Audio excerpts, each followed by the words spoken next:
Hello friends, welcome back. Today we are going to solve the second problem based on IPP, which is called integer programming problem. If you have not watched my first video based on IPP, then the link has been given in the description box from where you can watch. So let's start these questions. So these are the steps which we have to follow for solving this question. So first we have to check whether the problem is in maximization type of or minimization type. So this is in maximization type. So step 1 is done. Now we have to equalize this.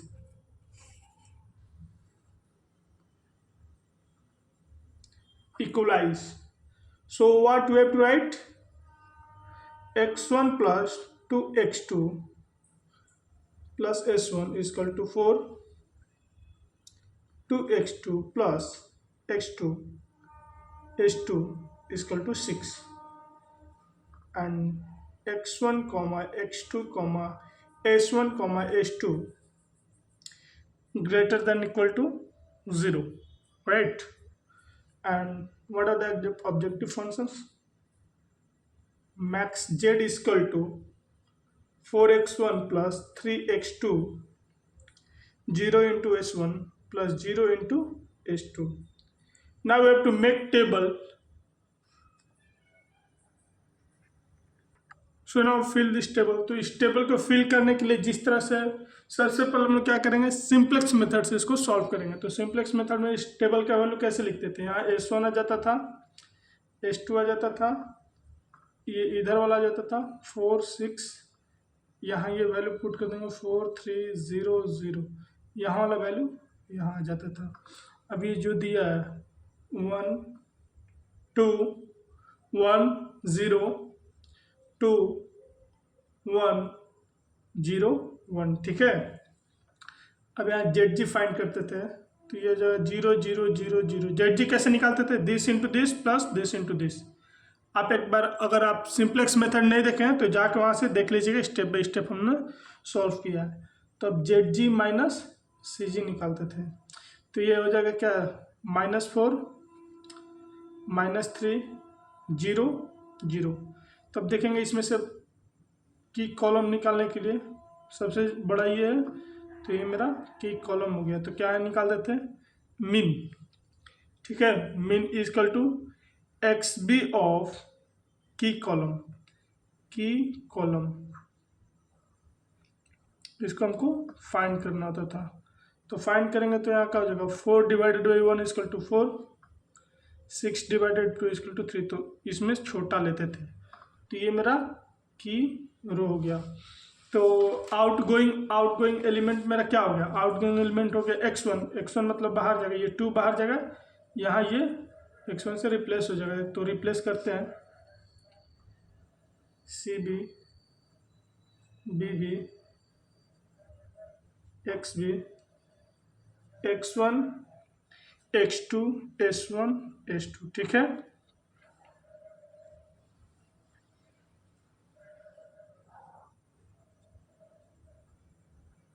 तो क्या किए, ये वाला change किए, तो s1 as it is रहेगा, ठीक है। यहाँ x2 चेंज हो जाएगा, x1 से रिप्लेस हो जाएगा।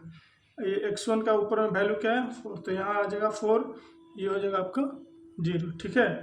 सी जी का वैल्यू एज इट इज लिख देते हैं, ऊपर से कॉपी कर देते हैं 4 3 0 0। अब देखिए यहाँ पे हमको ऑपरेशन अप्लाई करना होता है, इसको 1 करना होता है। तो ऑपरेशन अप्लाई करेंगे R2 डिवाइडेड बाई 2, तो ये मेरा जगह 1, ये हो जाएगा 3, ये होगा 1/2, 0 1/2, ठीक है। ये आपका हो जाएगा 1 0 3/2 1 -1/2। तो अब जेड जी निकालेंगे, जेड जी निकालते हैं, ये आपका 4 हो गया, ये 2 हो जाएगा,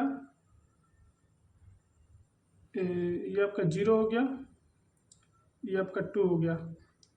तो अब निकालेंगे जेड जी माइनस सी जी, ठीक है।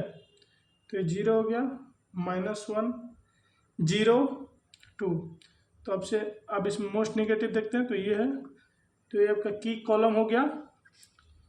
तो मिनिमम निकाल देंगे XB डिवाइडेड बाई की कॉलम।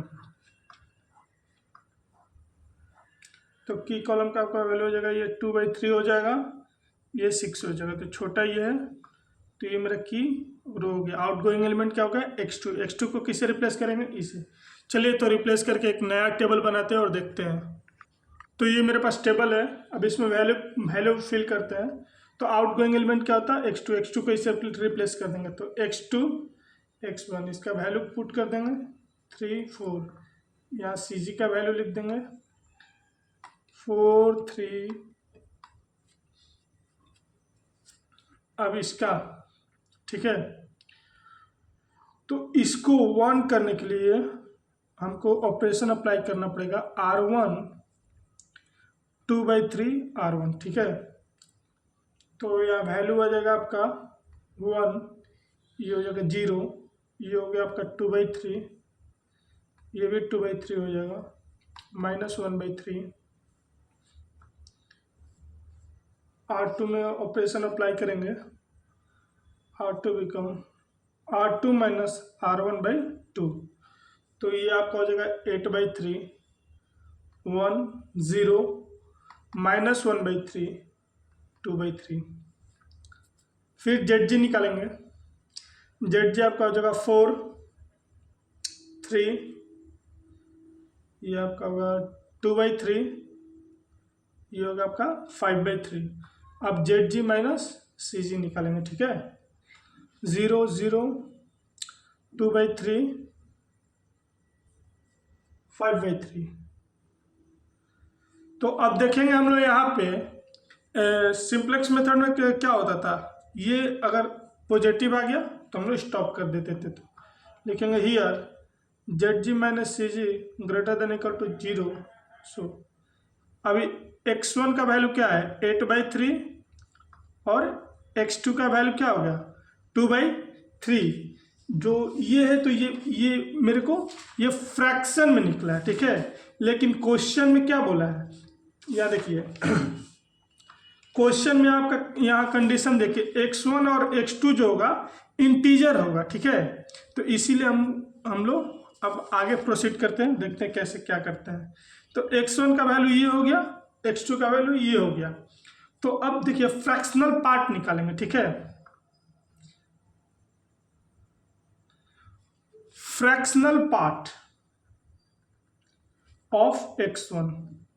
तो देखिए फ्रैक्शनल पार्ट कैसे निकालेंगे, फ्रैक्शनल पार्ट निकालने के लिए देखिए 3 है, तो 3 डिवाइडेड बाई 8 करेंगे, क्या होगा 2 होगा, 6 कितना बचा, 2 बचा। तो इसको ऊपर लाके प्लस 2/3, तो इसको लिख देंगे 2 + 2/3। तो ये मेरे पास फ्रैक्शनल पार्ट बच गया, ठीक है। अब देखेंगे फ्रैक्शनल पार्ट ऑफ x2, ये 1/3 होगा, वैसे करके आप देख लीजिएगा। सो मैक्स ऑफ 2/3, इसका फ्रैक्शनल पार्ट क्या हुआ, 2/3, इसका फ्रैक्शनल पार्ट हुआ 1/3। तो क्या करते थे, ये ज़्यादा जो होगा वो ले लेंगे, तो ये लिए। तो मेरे पास सोर्स रो क्या हुआ, ये कहाँ से आया, x1 से आया। तो ये मेरे पास जो होगा ये सोर्स रो हो जाएगा। तो लिख देंगे यहाँ पे, सो x1 इज सोर्स रो, ठीक है। अब x1 मेरे पास सोर्स रो हो गया। उसके बाद हम लोग क्या करते थे, ये सोर्स रो हुआ, तो इसको राइट साइड में रखते थे, इसका पूरा को ऊपर से मल्टीप्लाई कर देते थे। 8/3 = 1 इंटू x1, ठीक है, plus 0 into x2 plus -1/3 into s1 -1/3 into s1 plus 2/3 into s2 2/3 into s2, ठीक है। अब देखिए इसको इस फॉर्म में हम लोग ये जो है लिख देंगे 2 प्लस 2/3 इक्वल टू x1 0 है तो किसको कुछ नहीं लिखेंगे, माइनस वालों को प्लस के टर्म में लिखते हैं। तो माइनस है तो इसको हम लोग कैसे चेंज करेंगे, देखिए क्या करते हैं, इसमें जो निगेटिव रहेगा सोर्स रूम में उसको हम लोग चेंज करते हैं। तो यहाँ पे -1/3 है। तो याद रखते हैं जो फ्रैक्शनल पार्ट होगा, ठीक है, जो फ्रैक्शनल पार्ट जो मैक्सिमम निकला वो अधिकतर समय यहाँ पे रहता है, जो फ्रैक्शनल पार्ट होगा। तो आपका 2/3 यहाँ पे आ गया। फ्रैक्शनल पार्ट हमेशा पॉजिटिव रहता है, फ्रैक्शनल पार्ट हमेशा पॉजिटिव रहेगा, और जो इंटीजर पार्ट होगा उसको हम लोग निगेटिव में रखते हैं। तो यहाँ अगर -1 करते हैं तो हमको ये मिल जाएगा। तब इसको इससे रिप्लेस कर देंगे। तो रिप्लेस करेंगे तो क्या बनेगा, -1 plus 2/3 into S1 plus 2/3 into S2, ठीक है। तो इसको एक्सपैंड करेंगे अगर, तो अब हम लोग लिखेंगे यहाँ पे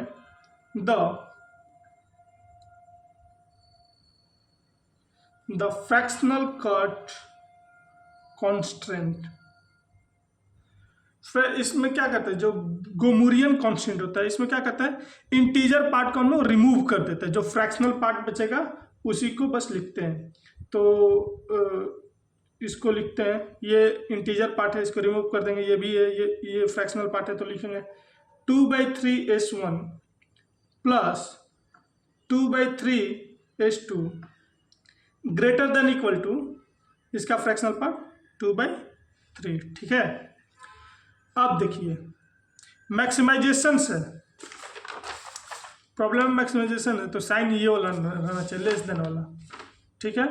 तो इसको चेंज करने के लिए क्या करेंगे, -2/3 S1 -2/3 S2, साइन चेंज हो गया, -2/3।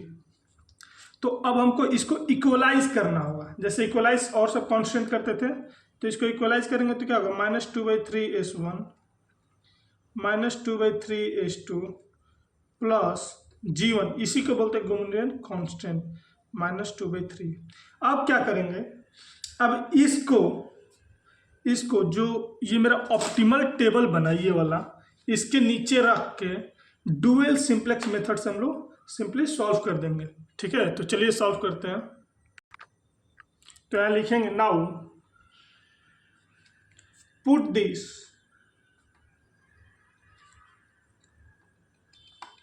at the below of optimal table। मेरा ऑप्टिमल टेबल क्या है, मेरा ऑप्टिमल टेबल ये है, ठीक है, ऑप्टिमल टेबल, ठीक है, optimal table and solve by dual simplex. बस इसमें कुछ नहीं करना, बहुत ईजी है। अब डुअल सिंप्लेक्स मेथड से सॉल्व करने के लिए सबसे पहले हम लोग एक टेबल बनाएंगे, CB BB XB X1 X2 S1 S2, इसमें गोमोरियन ऐड करना है तो G1 लिख देंगे, ठीक है।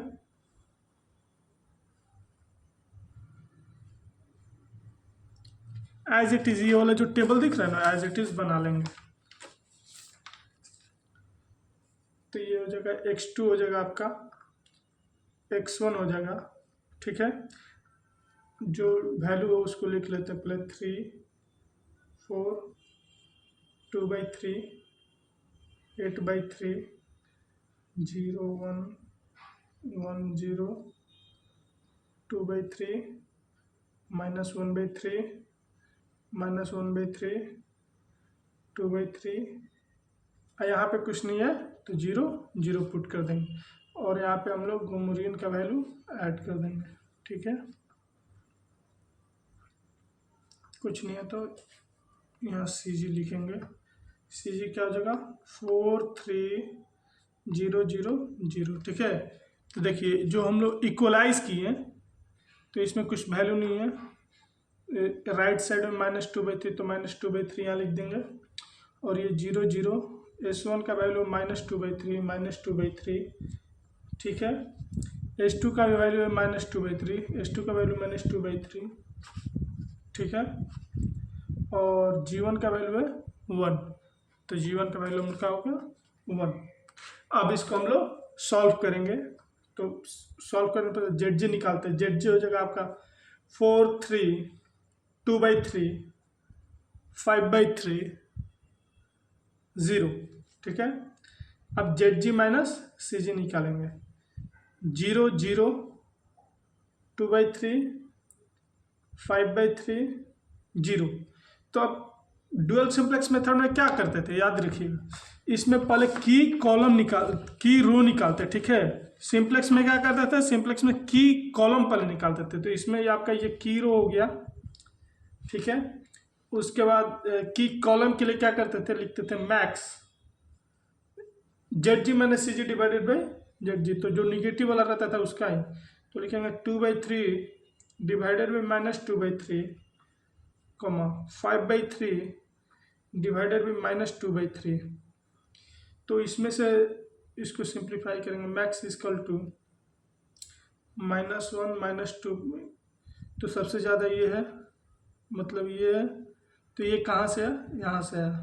तो ये मेरा क्या हो गया, की कॉलम हो गया, सॉरी की कॉलम हो गया। तो अब की कॉलम हो गया, तो आउटगोइंग एलिमेंट, तो इसको इससे रिप्लेस कर देंगे। यहाँ से रिप्लेस करके टेबल बनाते हैं, देखिए CB हो गया, BB XB X1 X2 S1 S2 G1।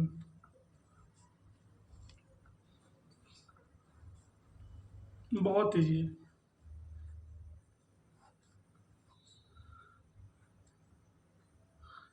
यहाँ CJ का वैल्यू लिख देते हैं 4 3 0 0 0, ठीक है। क्यों, कौन सा चेंज हुआ, S1, तो X2 X1 S1, ठीक है। तो यहाँ पे वैल्यू जो है करस्पॉन्डिंग वैल्यू उस पर लिख दूंगा 3 3 4 0, ठीक है, 3 4 0 पुट कर दिए। तो अब क्या करते थे हम लोग, इसको 1 करते थे, रो ऑपरेशन अप्लाई करते थे। तो R3 यहाँ रो ऑपरेशन अप्लाई करेंगे, R3 -3/2 R3, ये रो ऑपरेशन अप्लाई करेंगे तो मेरा क्या बन जाएगी, ये वैल्यू आ जाएगा 1 0 0 1 1 -3/2।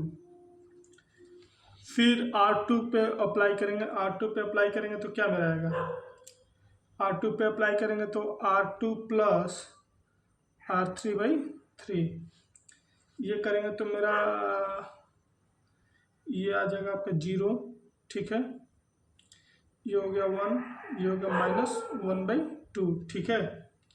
ये आपका 0 हो जाएगा, ये 1 हो गया, ये 3 हो गया। फिर R1 पे क्या ऑपरेशन अप्लाई करेंगे, R1 पे अप्लाई करेंगे R1 -2/3 R3, तो ये आपका 0 हो जाएगा, ये 0 1 0 -1 9/4। तो अब ZG निकालेंगे, ZG निकालेंगे तो क्या वैल्यू हो जाएगा 4 3 0 1, ये आपका 19/4 आ जाएगा, ठीक है। तो अब ZG निकालेंगे, ZG माइनस CG 0 0 0 1 19/4। तो अब देखिए डुअल सिंप्लेक्स मेथड का टर्मिनेटिंग कंडीशन क्या होता है कि XB में सब पॉजिटिव रहना चाहिए, ये भी पॉजिटिव रहना चाहिए, तो सब पॉजिटिव है। तो अब यहाँ वैल्यू देखेंगे, देखिए x1 का वैल्यू 3 है, x2 का वैल्यू 0 है, तो लिख देंगे। तो मेरा यहाँ बोल रहा है इंटीजर आना चाहिए, तो इंटीजर है दोनों वैल्यू, तो ठीक है, यहाँ लिख देंगे हियर x1 = 3 x2 = 0, ठीक है। तो लिखेंगे max z = 4 × x1 + 3 × x2, 4 into 3 plus 3 into 0, ये आपका आ गया 12। तो थैंक यू। इसी तरह वीडियो देखने के लिए हमारे चैनल को सब्सक्राइब करिए। तब तक मिलते हैं नेक्स्ट वीडियो में। Bye bye.